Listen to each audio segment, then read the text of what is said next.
اللہ کے حبیب علیہ السلام فرماتے ہیں والدین تمہارے جنت اور دوزخ ہیں، یعنی تمہارے جنت میں جانے کا یا دوزخ میں جانے کا ذریعہ والدین ہو سکتے ہیں۔ اگر تم ان کی فرما برداری کرو گے تو تم جو ہے جنت میں داخل ہونے کے حقدار ہوگے، اگر تم ان کی نافرمانی کرو گے تو تم جہنم میں داخل ہونے کے حقدار ہوگے۔ اللہ کے حبیب علیہ السلام فرماتے ہیں تو اس کی ناک خاکالود ہو، اس شخص کی ناک خاکالود ہو، اس شخص کی ناک خاکالود ہو۔ صحابہ رسول نے پوچھا یا رسول اللہ صلی اللہ علیہ وسلم کس کا ذکر فرما رہے ہیں، کس کی ناک خاکالود ہو؟ آقا علیہ السلام نے فرمایا میرے صحابہ جو اپنے والدین میں سے کسی ایک یا دونوں کو بوڑھا پائے اور پھر ان کی خدمت کر کے جنت کا حقدار نہ ٹھہرے، اس کی ناک خاکالود ہو۔ اللہ کے حبیب علیہ السلام فرماتے ہیں جو اپنے والدین کو گور کے دیکھے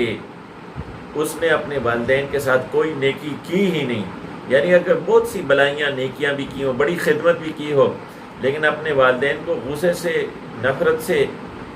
گور کے دیکھتا ہو تو اللہ کے حبیب علیہ السلام فرماتے ہیں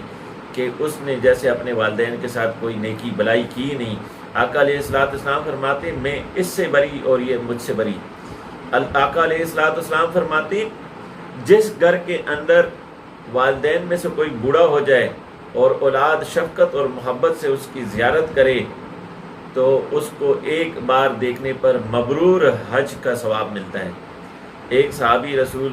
خوشی سے جھوم اٹھے، آپ نے کہا یا رسول اللہ صلی اللہ علیہ وسلم میرے ماں باپ آپ پر قربان جائیں، والدین تو ہمارے پاس گھر میں ہوتے ہیں، اگر دن میں 100 بار ہم ان کو دیکھیں تو کیا ہمیں 100 مبرور حج کا ثواب ملے گا؟ اللہ کے حبیب علیہ السلام نے فرمایا میرے صحابی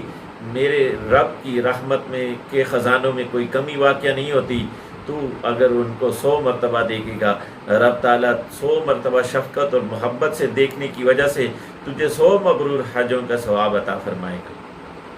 کتنی آسانی اللہ تعالیٰ نے والدین کی صورت میں، کتنی رحمت، کتنی برکت، کتنا فیض اللہ تعالیٰ نے گھر میں ہمیں والدین کی صورت میں رکھ دیا ہے، اور ہم اس جو ہے رحمت کے سمندر سے بے خبر ہیں۔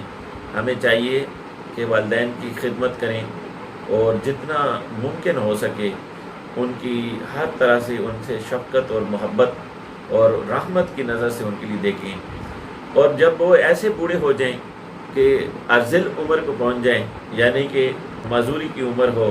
اپنا پیشاب اور پخانہ خود نہ روک پاتے ہوں، خود اپنے آپ کو صاف نہ کر پاتے ہوں، تو ایسے وقت میں قرآن نے ایک تو یہ کہا کہ ان کو اف بھی نہ کہو، رحمت و شفقت سے پیش آؤ، اور دوسری طرف یہ بھی کہا کہ ایسے والدین کے لیے مجھ سے رحمت کے طلبگار ہو، اور یوں سوال کیا کرو یا اللہ تو ان پر ایسے ہی رحم کر،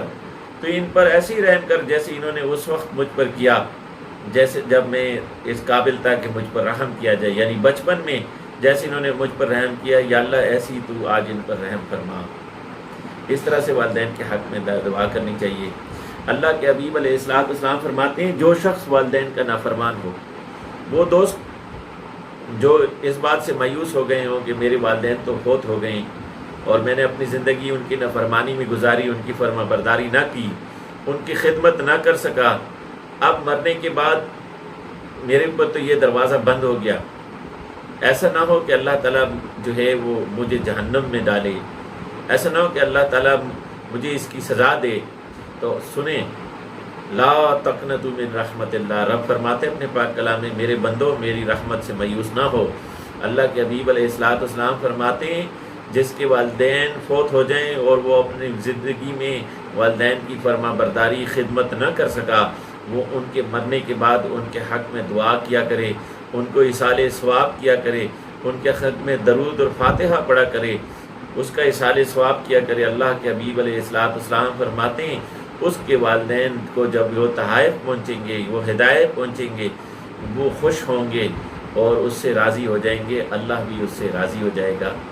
اللہ کے نبی علیہ السلام کا دین بڑا ہی خوبصورت دین ہے۔ اگر کوئی شخص اس کے گھر میں والدین موجود ہوں یا والدین میں سے کوئی موجود ہوں اور وہ ان کی خدمت نہیں کرتا تو یہ اس کی بہت بڑی کوتاہی ہے، جس کا احساس اس کو اس وقت ٹھہرے گا جب رب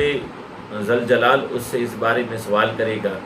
یا جو خدمت کی ہوگی اس کا صلہ دے گا، اس وقت وہ ہاتھ پیر کے کہے گا کاش میں نے اس سے زیادہ خدمت اور اس سے زیادہ فرمانبرداری دنیا میں کی ہوتی۔ اللہ تعالیٰ ہمیں اپنے والدین کی خدمت کما حقہ کرنے کی توفیق نصیب فرمائے۔ وآخر دعوانا ان الحمد للہ رب العالمین۔